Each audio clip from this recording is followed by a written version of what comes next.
के ज़माने में डिजिटल युग का विस्तार जितनी तीव्र गति से हुआ है, उतनी ही तेज़ी से हमारे निजी डेटा का दायरा भी बढ़ा है। Mobile apps, social media platform, online shopping portal और तमाम डिजिटल सेवाएं हमारी रोज़मर्रा की ज़िंदगी का हिस्सा बन चुकी हैं। लेकिन जैसे जैसे डिजिटल दुनिया का विस्तार हुआ, वैसे वैसे इसने एक बड़ा सवाल भी खड़ा किया कि क्या हमारा निजी डेटा सुरक्षित है? ऐसे में इस प्रश्न का ठोस और व्यवस्थित उत्तर लेकर आई है भारत सरकार की नई पहल, डिजिटल पर्सनल डेटा प्रोटेक्शन नियम 2025। ये नियम न सिर्फ डिजिटल स्पेस को सुरक्षित बनाने का खाका तैयार करता है, बल्कि यूजर्स को उनके डेटा पर वास्तविक अधिकार भी प्रदान करता है।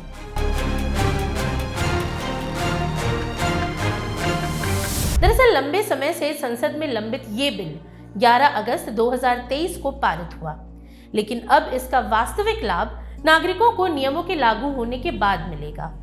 इसके तहत हर कंपनी, फिर चाहे वो सोशल मीडिया प्लेटफॉर्म हो, ई-कॉमर्स वेबसाइट या कोई भी ऑनलाइन सर्विस प्रोवाइडर, उन्हें स्पष्ट रूप से बताना होगा कि वो यूजर का कौन सा डेटा कलेक्ट कर रही है और उसका इस्तेमाल कैसे किया जाएगा। ये नियम डिजिटल डेटा की पूरी प्रक्रिया यानी कलेक्शन से लेकर मैनेजमेंट तक को पारदर्शी और सुरक्षित बनाने के लिए बनाया गया है। अगर सरल भाषा में समझे तो डीपीडीपी नियम 2025 में दो प्रमुख भूमिका तय की गई है, डेटा प्रिंसिपल और डेटा फिड्यूशियरी। डेटा प्रिंसिपल है यूजर, जिसका डेटा कलेक्ट किया जाता है, वहीं डेटा फिड्यूशियरी वो संस्था, कंपनी या व्यक्ति है जो यूजर के डेटा को इकट्ठा, प्रोसेस और मैनेज करता है और इसके इस्तेमाल के फैसले लेता है। इस तरह डेटा कलेक्शन और मैनेजमेंट की पूरी प्रक्रिया को अधिक नियंत्रित और सुरक्षित बनाया गया है। वहीं इन नियमों के लागू होने के बाद डेटा पर यूजर्स का नियंत्रण पहले से कहीं ज्यादा अधिक होगा। सरकार ने ये सुनिश्चित किया है कि कोई भी निजी या सरकारी संस्था यूजर के पर्सनल डेटा को कैसे इकट्ठा करे, कैसे प्रोसेस करे और कैसे संरक्षित करे, इसकी पूरी जानकारी यूजर को मिले। उदाहरण के तौर पर यदि कोई सोशल मीडिया प्लेटफॉर्म आपके डेटा का इस्तेमाल किसी विज्ञापन या अन्य उद्देश्य के लिए कर रही है, तो उसे स्पष्ट रूप से बताना होगा।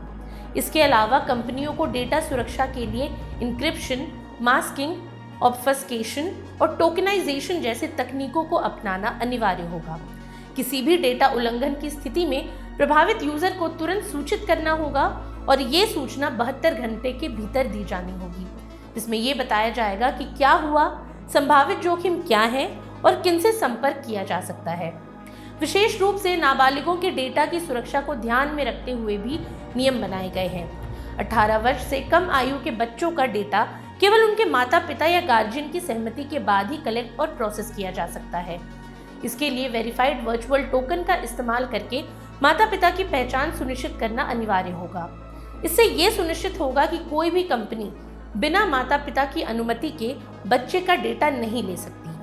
अब हालांकि सरकार ने फिलहाल डीपीडीपी नियम लागू तो कर दिया है, लेकिन इसके सभी प्रावधान तुरंत प्रभाव से लागू नहीं होंगे। आधिकारिक अधिसूचना के अनुसार कुछ धारा और उपधारा तुरंत लागू हो गई हैं, जबकि अन्य प्रावधान क्रमिक रूप से अगले 12 से 18 महीनों में लागू होंगे। यानी डिजिटल डेटा सुरक्षा का ये ढांचा मई 2027 तक पूर्ण रूप से प्रभावी हो जाएगा और भारत एक सशक्त डिजिटल प्राइवेसी युग में प्रवेश करेगा। आज के लिए इतना ही। ये सामग्री आपके लिए जुटाई थी उर्वशी शेखर ने और वीडियो संयोजन किया था राहुल कुमार ने। ये वीडियो आपको कैसा लगा हमें कमेंट सेक्शन में ज़रूर बताएं और ऐसी तमाम रोचक जानकारियों के लिए बने रहिए स्वराज पोस्ट के साथ। और अब तक अगर आपने हमारे यूट्यूब चैनल को सब्सक्राइब नहीं किया तो अभी जाकर करें और फेसबुक पर हमारे पेज को लाइक और फॉलो करना ना भूलें।